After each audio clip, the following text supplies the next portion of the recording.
بسم اللہ الرحمن الرحیم۔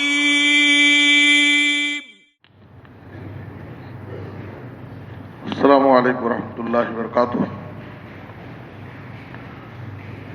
بسم اللہ الرحمن الرحیم۔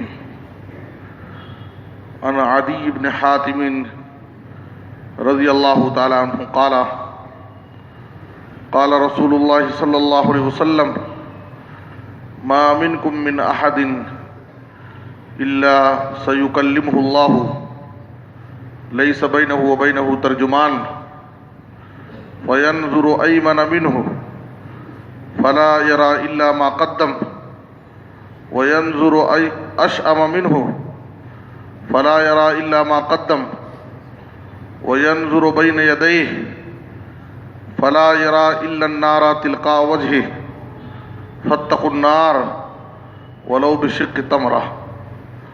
رواہ مسلم۔ محترم حضرات، قیامت کے دن انسان کی بعض آرزوؤں اور حسرتوں کا تذکرہ آپ کے سامنے کیا جا رہا ہے۔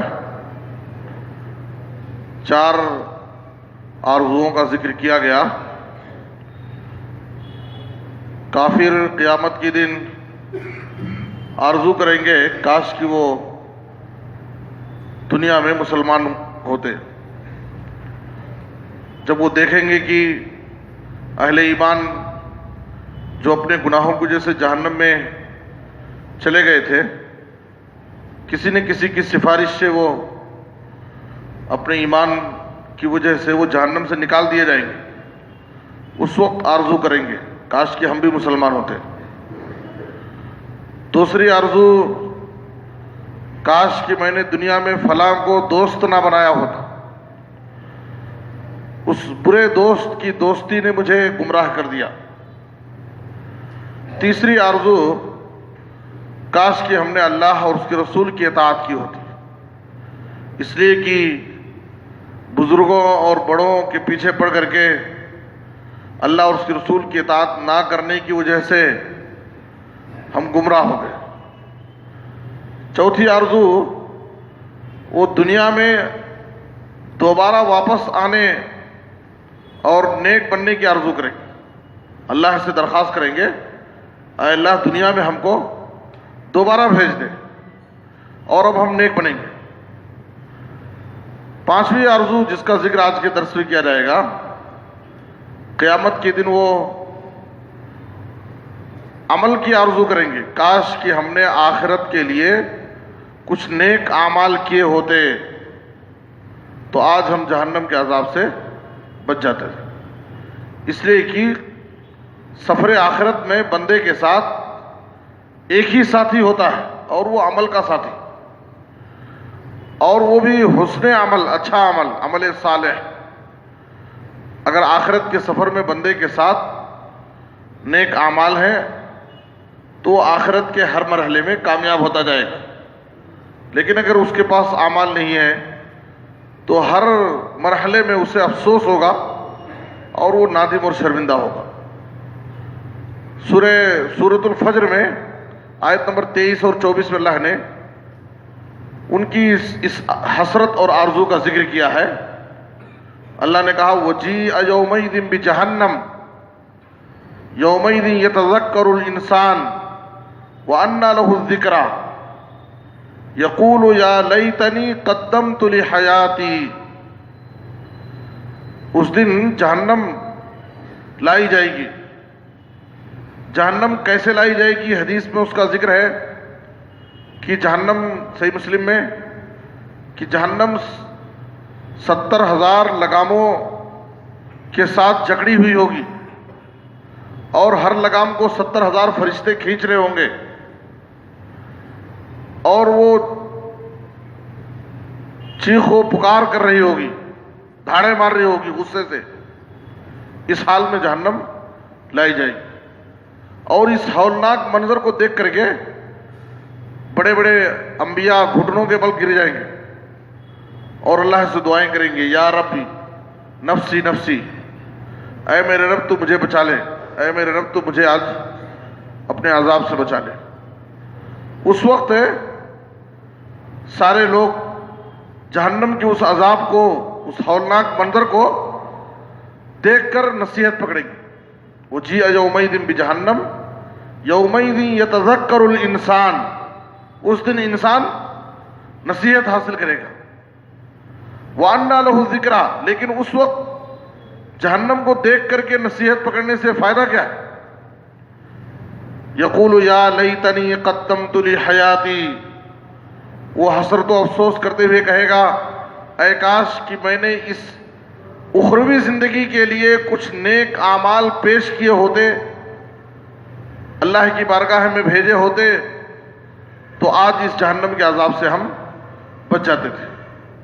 اس وقت وہ آرزو کرے گا، یقول یا لیتنی قدمت لحیاتی، اے کاش کہ میں نے اس آخرت کی زندگی کے لیے کچھ نیک اعمال پیش کیے ہوتے تو آج اس جہنم کے عذاب سے ہم بچ جاتے تھے۔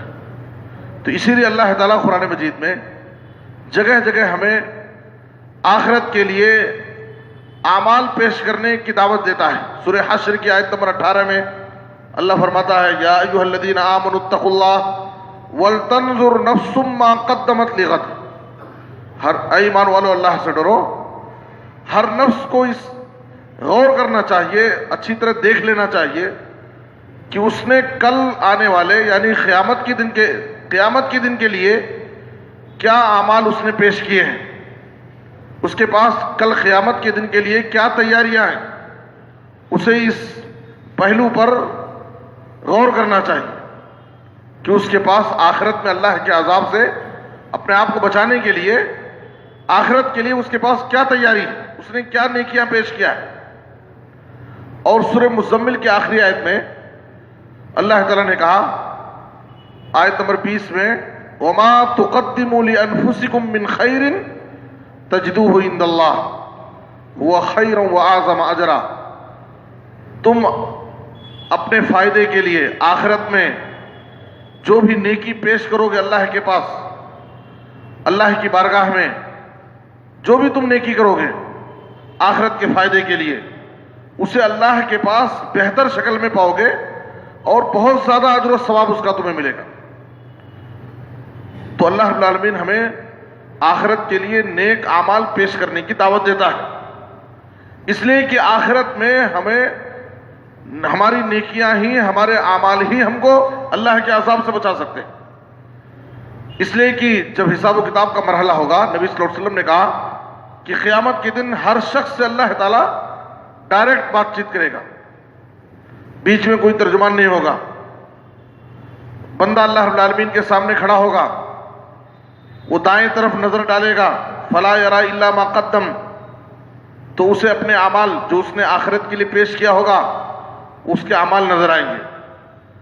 وَيَنْظُرُ أَشْأَمَ مِنْهُ فَلَا يَرَىٰ إِلَّا مَا قَدَّمَ، بائیں طرف نظر ڈالے گا تو اس نے اپنی زندگی میں جو کچھ کیا تھا وہ سب نظر آئیں گے اس کو۔ وَيَنْظُرُ بَيْنَ يَدَيْهِ، سامنے نظر ڈالے گا فَلَا يَرَىٰ إِلَّا النَّارَ تِلْقَاءَ وَجْهِهِ، سامنے جہنم کی بھڑکتی ہوئی آگ اسے نظر آئی۔ تو نبی صلی اللہ علیہ وسلم نے کہا فَاتَّقُوا النَّارَ وَلَوْ بِشِقِّ تَمْرَةٍ، اے لوگوں اس جہنم کی آگ سے اپنے آپ کو بچانے کے لیے عمل کرو، اگرچہ کھجور کا ایک ٹکڑا ہی صدقہ کر کے، چھوٹی سی چھوٹی نیکی، تم اپنے آپ کو اس آگ سے بچانے کے لیے نیکی کے کام کرو، اگرچہ چھوٹی ہی نیکی کیوں نہ ہو سکتا ہے وہی نیکی تمہاری بخشش کا بہانہ بن جائے، اللہ تعالیٰ تمہیں معاف کر دے، تمہاری اس نیکی کو قبول کر لے اور تم اللہ کے عذاب سے بچ جاؤ۔ تو اس لیے یہ دنیا ہے، یہ دار العمل ہے، یہ عمل کی جگہ ہے، اور آخرت دار الجزا ہے۔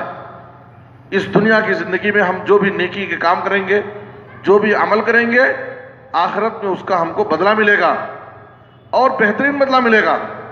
لیکن اگر دنیا کی زندگی کو ہم ایسی ہی لہو لعب میں، کھیل تماشے میں گنوا دیں گے اور آخرت کے لیے ہمارے پاس کچھ نیکیاں نہیں ہوں گی، تو اس وقت جہنم کے عذاب کو ہم جب دیکھیں گے اس وقت افسوس کریں گے اور آرزو کریں گے یا لیتنی قدمت لحیاتی، اے کاش کہ میں نے اس آخرت کی زندگی کے لیے جہنم کے اس عذاب سے بچنے کے لیے کچھ نیک کام کیا ہوتا، کچھ نیکیاں کیا ہوتا، تو یہ نیکیاں میرے کام آتی تھیں اور میں اللہ کے عذاب سے بچ جاتا تھا۔ لیکن اس وقت حسرت و افسوس کرنے سے، عذر اور بہانہ پیش کرنے سے اور اللہ کے سامنے غلطی کا اعتراف کرنے سے، آرزوئیں کرنے سے کچھ بھی فائدہ نہیں ہوگا، اس لیے کہ دنیا میں ہم جو کچھ عمل کیے ہوں گے ہمارے اعمال کا وہاں ہم کو بدلہ ملے گا۔ اس لیے اس دنیا کی زندگی میں ہم اپنے اعمال کا جائزہ لیں، اپنی کوتاہیوں کو تلاش کریں اور آخرت کے لیے ہم نیکیوں کا توشہ تیار کریں تاکہ یہ نیکیاں ہمیں آخرت میں کام آئیں۔ اللہ سے دعا ہے کہ اللہ تعالیٰ ہمیں دنیا اور آخرت میں کامیابی نصیب فرمائے اور ہر قسم کے فتنوں سے بچائے۔ آمین تقبل یا رب العالمین۔ وصلی اللہ علی نبینا محمد و آلہ وصحبہ اجمعین۔